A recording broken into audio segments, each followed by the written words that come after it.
welcome to another in our series called Lexington Remembers. Today we're very glad to have with us Betty Gaughan and Joyce Donnellen. Many of us know the house at 9 Hancock Street as the Garrity house. Well, Betty was a Garrity, and we're going to explore the Garrity family and how they came to be to Lexington and the contributions that they have made to our community. So Joyce, perhaps you could tell us, how did the Garrity family come? I know you've done some genealogy. Well, my grandfather was born in Gaughan, so he didn't have too far to come to Lexington. And it appears that his first job was with the Commonwealth of Massachusetts on a gypsy moth project. And after working on that, eventually he went to work for the town and in the tree department, more gypsy moth or whatever. And my grandmother came from Boston, and her family moved to Lexington and lived on Woburn Street, and he rented a house on Vine Street. So we've never been told, but we suppose that's how they met. Uh-huh. And from then on, they just lived here and eventually moved up to 9 Hancock Street. But that was at a point where he'd gone to work for the park department, and you see him listed as a park commissioner in one place. I never knew he had that title, but park police on another piece of paper, and then eventually was appointed superintendent of parks and playgrounds.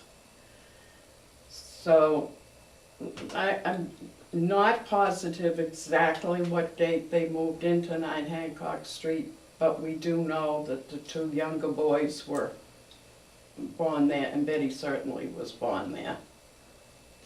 Betty, what can you tell us about your remembrances of your family and the family members? Well, there were 5 children, and over the period of 19 or so years, and I was the youngest, and my brother Edward was the oldest.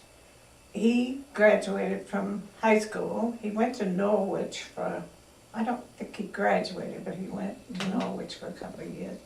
Eventually wound up working for the Edison Company, and he was what was called troubleshooter, and he ran around and fixed problems for the Edison Company. And my sister Abigail was the next member of the family, and she graduated from Lexington High. And my brother John was the next boy, and he went to Bates College and graduated and went to work in Maine for Kellogg Company.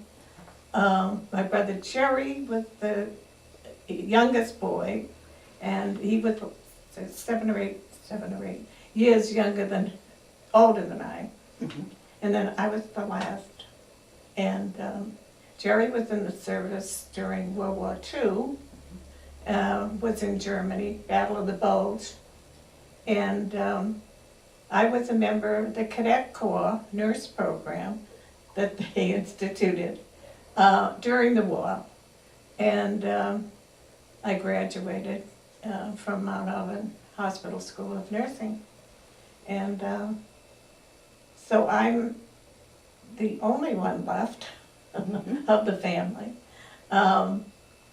But we had a good family life, and my brothers were active in town. My oldest brother, Ed, was a member of the volunteer fire department, as was my father and my brother-in-law, Joyce's father.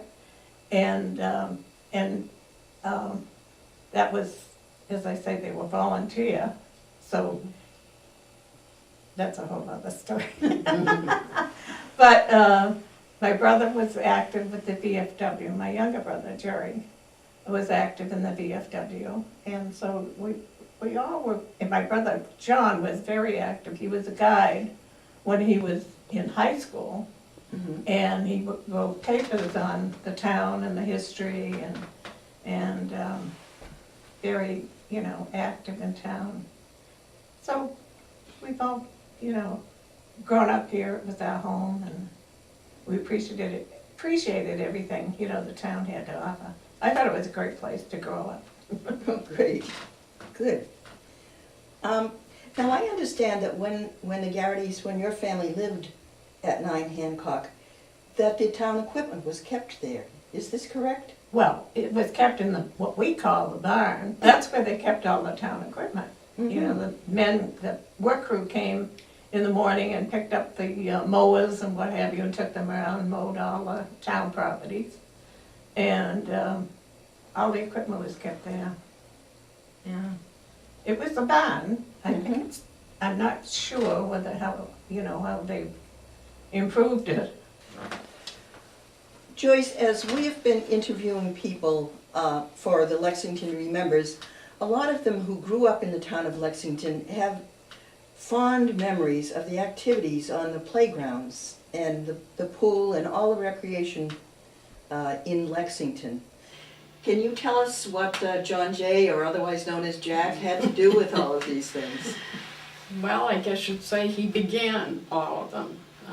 He had always had a wonderful group of instructors that worked for him at the pool, and some were just on the playground, and some worked both the playground and the pool. But I spent a lot of time at that playground, and we started off every morning with the flag raising, and then there'd be arts and crafts, baseball games, other pickup games. Story hour. Yeah, story hour. And then most everybody had a time that they went to the pool, and of course there was a special pool program, and I think somebody else already referred to that about the minnows, the polywogs, and you progressed up as you passed these tests. And along with doing all of those things, you got points. You earned points for the more things that you did. And it had field days, and that's where the costume parades came in, and the bicycle parade, where everybody decorated their bicycle. And then there'd be races, the three-legged races, whatever. And we always had one of those. As I recall, it was once a month, but there was always a big one mid-season and a big one in the end of the season. And along with that, we had swim meets. Oh. And there was competition, and people came, we had people come from out of town, and we used to go out of town. I mean, I remember going to Winchester to a swim meet. So there was always a lot of activity. Now, at the same time, after Adams School playground was built, they had similar programs down there. And then there was a playground behind Parker School. And I really don't remember that much about what went on there, because I was more interested in Center Playground and what was going on there. Right. And before Jack was superintendent, those playground programs didn't exist, did they? I don't believe so. I mean, I find no record of that. Well, we didn't have a pool. Yeah. No. There was no pool at the time. There was a muddy Yes, pond, A swimming hole. a swimming Right. hole. right in the middle of, in that area now, what we call the playground. Yeah, By where the Vine Brook Vinebrook goes runs under through. there. And it was, I can remember, it had a little bridge across it, I Yeah. think, at the time. Oh. Yeah. So he was instrumental in establishing the first pool, is that correct? Yes. Oh, Yeah. Yeah, definitely. Yeah. Great. And in reading some of the things, there was also a Dr. Tilton who was they were very good friends. And he was like, I guess it must have been a town meeting member. Mhm. And I read a write-up where they needed to do some things after the pool was built. And do some things to the bathhouse, put up a fence. They were gonna do a lot of things, and they appropriated $1,000 to do it. Oh, my goodness. Imagine what that would cost today. Mm. Right. Yeah. Now, I understand there were winter activities also. Well, skating, Uh-huh. yeah, This, all the ponds. the yeah. ponds, Like the old res, for example? the Res, Canines, East Lexington, Center Playground. Center Playground had 2 ponds. Oh. One, not the muddy pond, but the pond that was behind the swimming pool there. Yeah, the basketball court is there now. Yeah, Yeah. that Was that a natural pond, or did they No, they flood it filled for it, skating? yeah. Mm. Yes, okay, and the same at Canine Park, they Right. built Flooded, like yeah. a rink. Yeah, For the fire skating. department came and flooded Mhm. Canines Pond. Yeah. Dad was, spoke a lot with them, had plans with Mr. Hayden about the Hayden recreation. I see. And it was supposed to be, we were supposed to have outdoor winter activities there. I can remember them talking about having a little hill down the, which isn't a very big hill anymore. And, but they were gonna put a little ski, Oh, yes. area there. Mhm. And, but I know I saw the plans for different things at one point. But each of those skating ponds had to be cleaned off.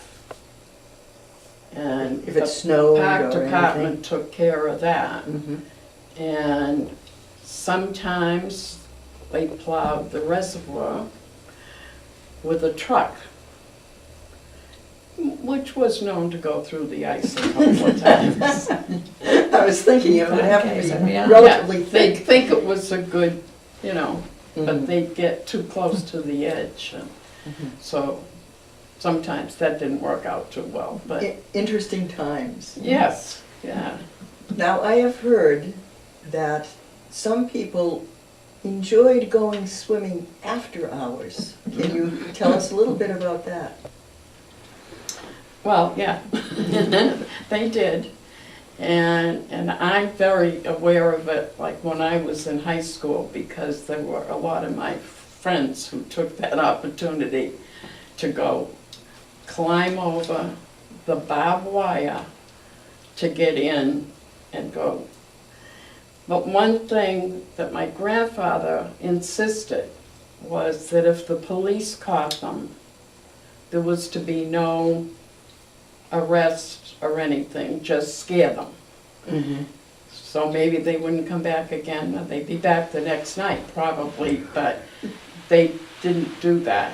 And at the time, my father was foreman on the park department, and we lived on Jackson Court, right off of Parker Street. Mm-hmm. So sometimes the neighbors would just call Charlie in the middle of the night and tell him the kids are in the pool.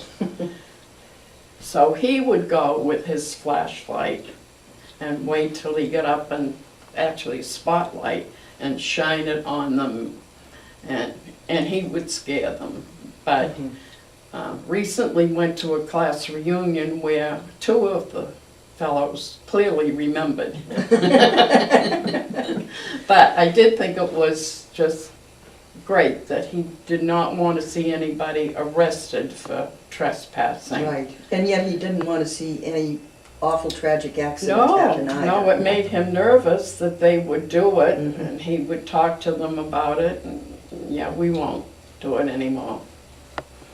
But, yeah, because it could be, it was dark, you Mhm. know, midnight, 1 o'clock in the morning, and I think most of the time that they did hesitate about going off the diving board, because that would really be a dangerous Yes. thing. But they go for a swim.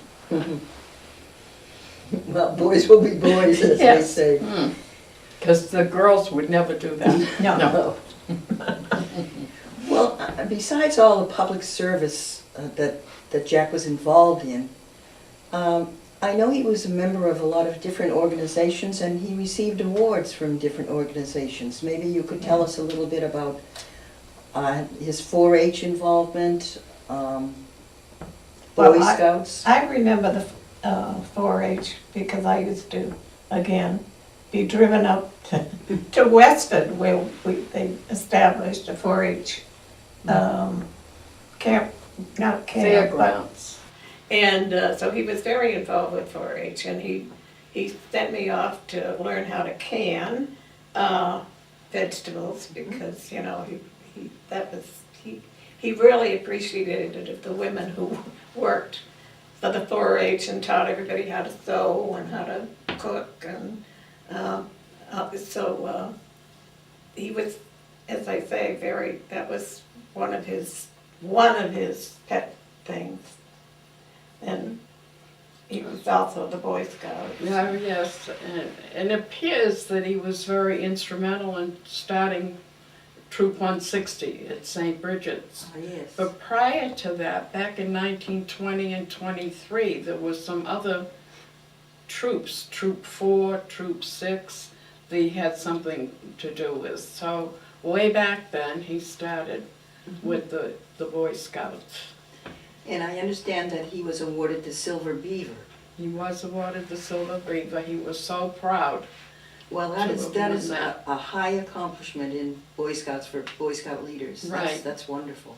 And he got the St. George Medal at one time too.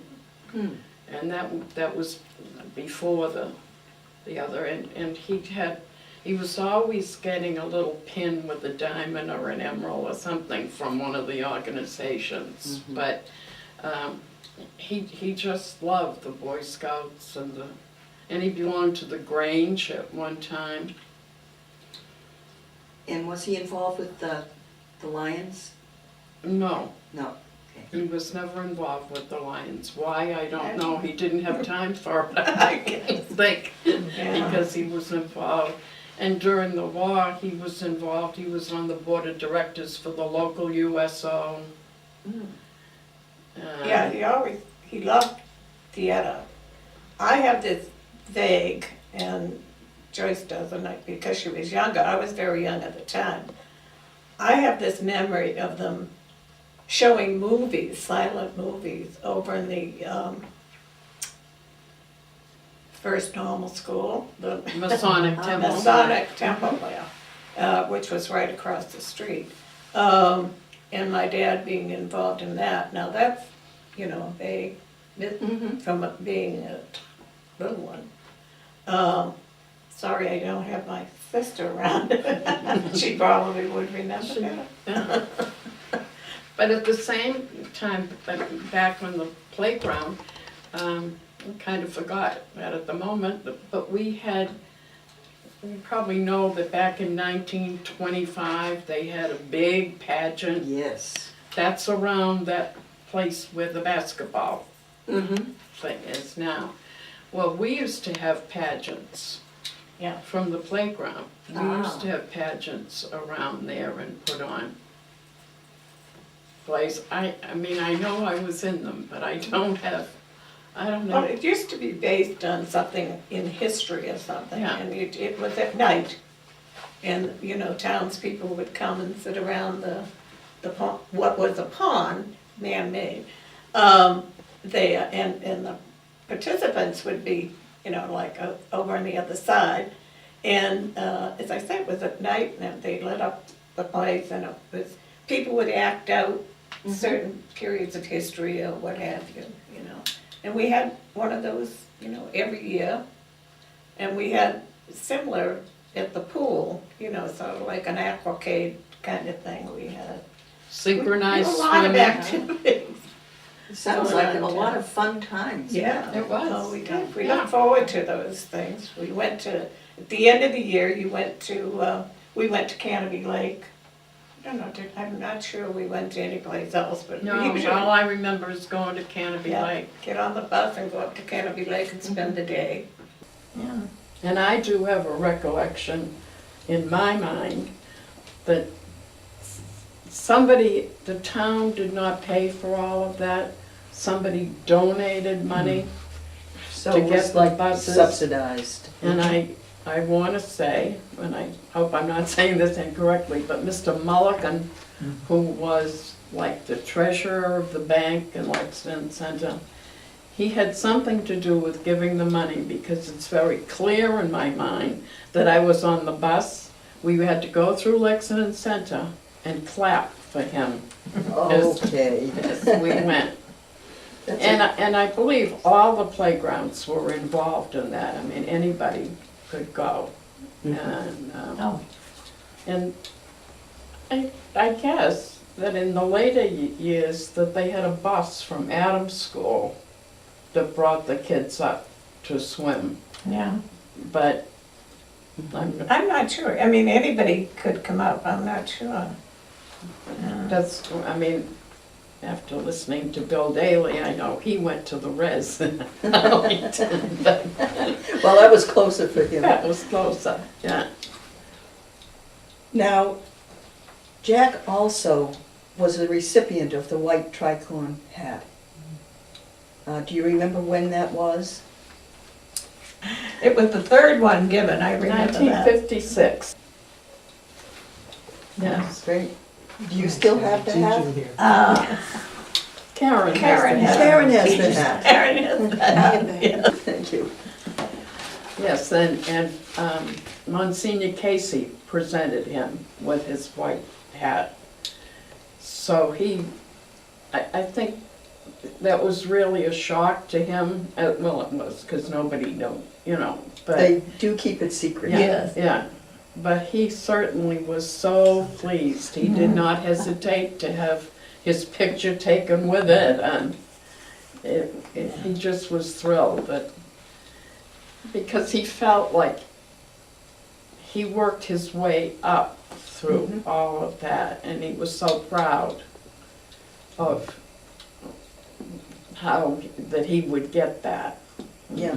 Well, it's quite an honor. Mhm. And, It is. Indeed. Yeah. Well, I think, he got it because of all the extra stuff he did, it wasn't like it just. above and That's beyond. what- yeah. Yes. I think Yeah, that's what beyond is his nice about it. paid job Mhm. Yeah, belonging to all of these. Well, it sounded like he invested a lot of his care and love to the Oh, yeah. community. And of course, when they named the instructional swimming pool after him, that really, he was just thrilled with that.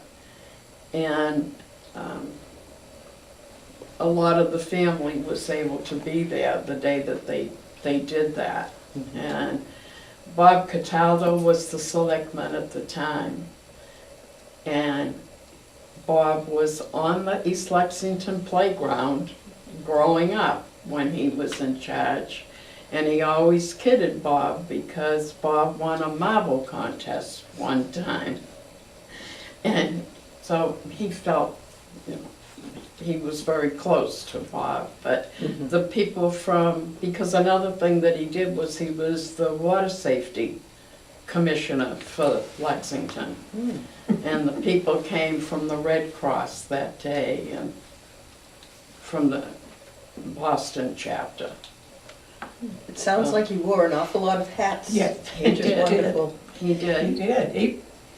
He was very, his day didn't really end, I don't think, ever. Because, as I say, we always did the little tour around town, make sure everything was in place, during the evening. And My then, mother and my father and me in the back. and then if the fire alarm went off in the Yes. middle of the night. That was an interesting, you got very used to it, but there was what we call the tapper in the bedroom upstairs, and Joyce, they had one in their home, and the tapper would go off, and everybody leap out of bed, not I didn't, but, you know. The men did. The men did, yes, and rushed out. And, yeah, it was an interesting time, And yeah. my grandfather and my father both, I don't think they ever went to bed without making sure the quick hitch was Yes. ready to hop into Mhm. if they had to go out in the middle of the night. Yeah. Mhm. And I mean, you know, I didn't think about that till we started talking about all of these things. And I'm thinking about how that always had to be ready to just jump into. Yes, almost like the Minutemen. Yeah, Right, right. right. And Yeah. of course, I That mean, was true, yeah. well, at first, the firehouse was right down the street from 9 Hancock Yeah. Street. Was on So- Merriam. On Merriam Yeah. Street there, Yeah. so he could just run down the thing. My father had to run from Jackson Court through the Hancock School and jump on a fire truck.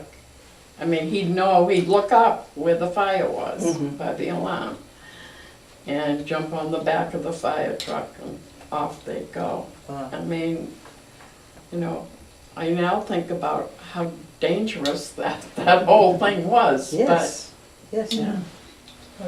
And the fire department, they used to play what they called water polo. They would take the fire hoses out and I guess other towns. I was very young. I don't even know whether you remember. I any of that. vaguely remember that. But it was like what I would call across the tracks. That's where they have it, where the Episcopal Church is now. And they would use the fire hoses to Oh, battle another town or something. It was their form of, they called it water polo at the time. I've never heard, you know, in this day and age of doing that, but that's what they did, yeah.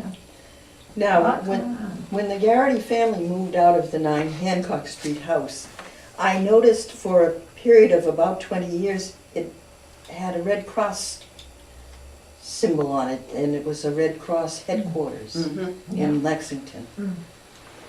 I don't know, was it 20 years? Yeah, I guess I maybe. guess I it don't- was. Didn't seem that long. Are you aware of why he even moved out of there? No, maybe you could explain that. Well, because the car didn't make the curve and went into what was his den. That was a bad corner. Yes, Still is. Still is. Yeah. And he had this little office that's where the telephone was, and he had every tree book you could ever imagine and recreation stuff in there. So even after he retired, they let him stay there. My grandmother had passed away, and they let him stay there. And he had been in his office and just left when this car came. Ah, And when he retired from the town, they gave him a chair. And that chair was there, and it got a little banged up because the car came through. Think what might have happened if he had been sitting in that chair. That's right. Yeah, yeah. So that was time to go. Yes. And now it's again a private residence. Yes, Yes. yeah. So can you tell us a little bit more about the rest of the family? Well, I mean, one thing I think is important was that my Uncle Jerry was the commander of the VFW at one time, and also part of the, I guess it was the district VFW. He had an office in that. And Betty's husband, Leo, was on the celebrations committee. Mm-hmm. Her daughter Karen is still on a subcommittee of the celebrations committee. So that was continued along. Yes. My father's father, Walter Brenton, he was custodian at the high school When you were in high school? when I was in high school. Yeah. And my father went to work for the town.